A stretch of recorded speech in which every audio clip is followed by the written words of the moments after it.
Assalamualaikum warahmatullahi wabarakatuh. Bagaimana kabarnya pagi ini? Ya, mudah-mudahan kita selalu dikaruniai oleh Allah kecintaan kita kepada Al-Quran, sehingga kita bisa mengikuti kegiatan keilmuan bernuansa Islam ini dengan penuh semangat. Tema kita hari ini adalah belajar bahasa Arab dari nol. Nah, pada pertemuan pertama ini kita akan mencoba mengenal 3 jenis kata dalam bahasa Arab, sehingga sesuatu yang sederhana ini akan memberikan perasaan optimis bahwa kita bisa belajar bahasa Arab dengan mudah. Tujuan kita untuk belajar bahasa Arab itu bukan untuk menjadi profesor atau ahli bahasa, tapi tujuan kita itu sederhana namun sangat indah. Kenapa? Karena kita ingin suatu hari nanti ketika membaca Al-Quran, sedikit demi sedikit kita mulai mengerti arti setiap katanya. Misalnya, Qul wallahu ahad, kita nanti bisa mengatakan bahwa Qul itu artinya katakanlah. Kemudian dilanjutkan dengan huwa, yang artinya adalah dia. Nah, dalam hal ini dia itu adalah Allah. Kemudian diperkuat lagi dengan kata Allahu, yang artinya Allah. Yang terakhir adalah kata ahadun, yang artinya yang maha esa. Kalau setiap kata mulai dipahami, maka membaca Al-Quran itu akan terasa lebih nikmat. Insya Allah itulah cita-cita kita bersama. Jadi ketika kita mengucapkan Qul huwallahu ahad, itu ada rasa yang demikian nikmat dan indah, bisa membuat kita bisa merasakan nikmatnya mengucapkan. Itu serupa dengan nikmatnya ketika kita mengkonsumsi makanan kesukaan kita. Nah, itu yang ingin kita capai agar supaya membaca Al-Quran itu menjadi sangat nikmat. Bahasa Arab hanya mempunyai 3 jenis kata. Nah, seluruh kata dalam bahasa Arab itu hanya dibagi menjadi 3 kelompok saja. Fahami, ini pondasi yang sangat sederhana. Mudah-mudahan kita bisa memahami dengan baik. Jadi sebagaimana kita sebutkan tadi, bahwa kita harus mempelajari pondasinya. Nah, pondasi itu sangat sederhana dan harus kita pahami dengan sungguh-sungguh agar pondasi itu menjadi kuat. Nah, seluruh kata dalam bahasa Arab hanya dibagi menjadi 3 kelompok, yaitu kelompok pertama adalah ismun atau ism. Kelompok kedua fi'lun atau fi'il. Kelompok ketiga harfun, huruf. Kalau sudah memahami 3 kelompok ini, insya Allah belajar Al-Quran menjadi lebih mudah. Baik, mari kita bahas satu persatu. Yang ke-1, ismun. Artinya adalah nama atau kata benda. Isim dipakai untuk menunjukkan orang, benda, tempat, bahkan sifat atau sesuatu yang dianggap sebagai nama. Misalnya di sekitar masjid ada banyak isim. Sebut saja seperti masjidun, artinya juga sama, masjid. Mimbarun, mimbar. Mushafun, mushaf Al-Quran. imamun, imam, itu semua sama. Arab maupun Indonesia sama. Yang berbeda sama sekali adalah contoh babun, pintu. Nah, semuanya adalah isim. Kenapa? Karena semuanya adalah nama. Contoh kalimat, hada masjidun. Ini sebuah masjid. Tolong diperhatikan ya. Yang penting hari ini bukan hafal tata bahasanya, tetapi mengenal, oh ini nama benda. Kalau nama benda berarti termasuk isim. Cara mudah mengenali isim, pertama kalau melihat satu kata, lalu kita bertanya, apakah ini nama sesuatu? Kalau jawabnya ya, besar kemungkinan itu isim. Allah, masjid, langit, bumi, semuanya isim.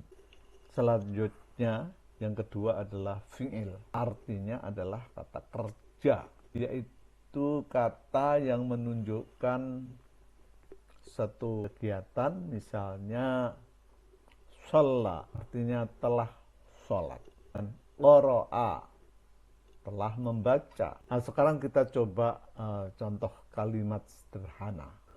Shallal imamu, artinya imam telah sholat. Kalimat kedua, qara'ar rajulul qur'ana, laki-laki itu telah membaca Al-Quran. Nah, sekarang kita lihat apa yang tadi telah saya sebutkan. Di mana pekerjaan-pekerjaan yang saya sebutkan tadi adalah dikerjakan oleh orang-orang yang berada di masjid. Mudah ya? Ini saja. Sekarang gimana sih cara mudah mengenali fi'il? Kalau kita bisa bertanya apa yang sedang dilakukan, maka jawabannya biasanya fi'il. Misalnya, apa yang sedang dilakukan? Sholat. Nah, maka sholat itu fi'il. Apa yang sedang dilakukan? Duduk. Maka duduk itu fi'il. Nah, yang ketiga itu adalah harfun. Makna dari harfun adalah huruf. Namanya harfun atau huruf. Tetapi maksudnya bukan huruf hijaiyah. Kata kecil. Bertugas menghubungkan kata-kata. Kalau isim itu seperti batu bata, fi'il seperti orang yang bekerja. Maka huruf seperti semen yang menghubungkan semuanya. Nah, nanti ada beberapa contoh huruf yang digunakan untuk menghubungkan kata-kata. Seperti misalnya fi yang artinya di dalam, ila artinya ke, min dari, ala di atas. Nah, contoh-contoh di dalam satu kalimat pendek, singkat, sederhana, dan mudah difahami. Misalnya, fil masjidi, di dalam masjid. Ilal masjidi, ke masjid. Al-imamu fil masjidi, dalam kalimat al-imamu fil masjidi, kata fi tidak menunjukkan benda dan juga bukan pula pekerjaan, tetapi menghubungkan. Itulah yang disebut huruf. Sekarang kita simpulkan, kalau melihat satu benda, tanyakan 3 pertanyaan. Pertanyaan pertama, apakah ini nama? Kalau ya, berarti isim. Kemudian kita membuat satu pertanyaan kedua, apakah ini pekerjaan? Kalau ya, berarti fi'il. Nah, pertanyaan ketiga, apakah ini hanya menghubungkan? Ini berfungsi sebagai penghubung dalam satu kalimat. Kalau iya, berarti huruf. Jadi, mudah sekali. Baik, kita lihat di layar ini latihan dari surat Al-Ikhlas. Sekarang kita coba lihat dari Al-Quran. Qul huwallahu ahad. Mari kita bedah satu persatu. Nah, kata pertama ya, qul artinya katakanlah.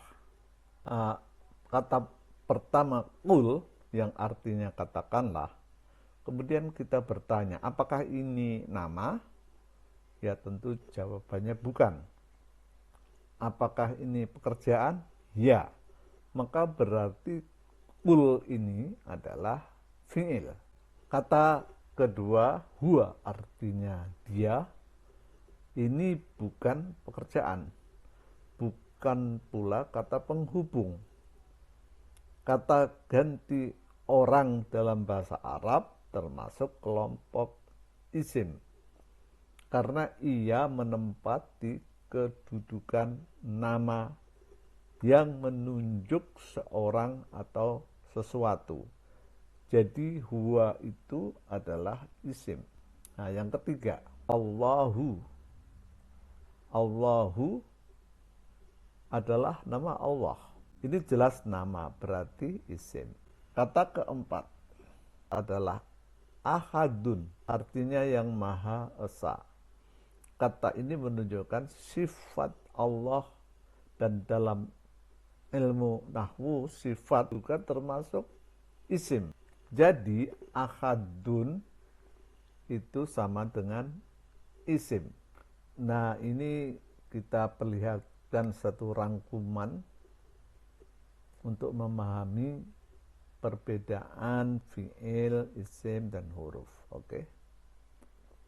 Jadi dalam tabel ini kita bisa lihat kata qul artinya katakanlah, jenisnya fi'il. Kata huwa artinya dia, jenis isim. Kata Allahu isim juga. Ahadun yang maha esa, kalau di kita itu namanya kata sifat. Nah, di bahasa Arab termasuk kategori isim. Oke, luar biasa bukan? Ternyata tidak sulit. Kita harus optimis untuk bisa belajar bahasa Arab pelan-pelan, tapi akhirnya kita sampai pada tujuan kita. Saudara-saudaraku yang penuh semangat untuk belajar bahasa Arab untuk memahami Al-Quran, hari ini kita belum belajar banyak kosakata. Kita baru belajar cara berpikir dalam bahasa Arab. Ini sangat penting. Kalau kita bisa berpikir sebagaimana orang Arab berpikir ketika kita mengucapkan kata-kata Arab, maka akan lebih mudah untuk selanjutnya. Jadi mulai hari ini, setiap kali membuka Al-Quran, coba lihat setiap kata, lalu tanyakan, ini tuh isim, apakah ini fi'il atau ini huruf. Kalau latihan sedikit demi sedikit setiap hari, insya Allah beberapa bulan lagi kita akan mulai memahami arti kata demi kata dalam Al-Quran. Bukan karena kita menghafal semuanya sekaligus, tetapi adalah membangun pondasinya dengan benar. Semoga Allah memudahkan langkah kita dalam mempelajari bahasa Al-Quran dan menambah kecintaan kita kepada kitabnya dan menjadikan ilmu yang sedikit ini sebagai jalan menuju pemahaman yang lebih dalam terhadap firman Allah. Sekali lagi, semoga Allah memudahkan langkah kita.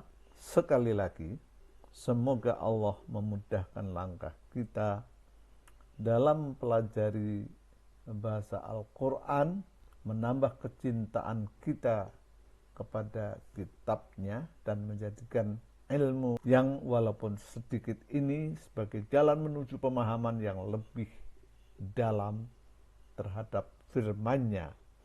Allahumma allimna ma yanfa'una wanfa'na bima 'allamtana wa zidna ilman. Ya Allah, ajarkanlah kepada kami ilmu yang bermanfaat, berilah kami manfaat dari ilmu yang Engkau ajarkan, dan tambahkanlah kepada kami ilmu. Amin ya rabbal alamin. Wassalamualaikum warahmatullahi wabarakatuh.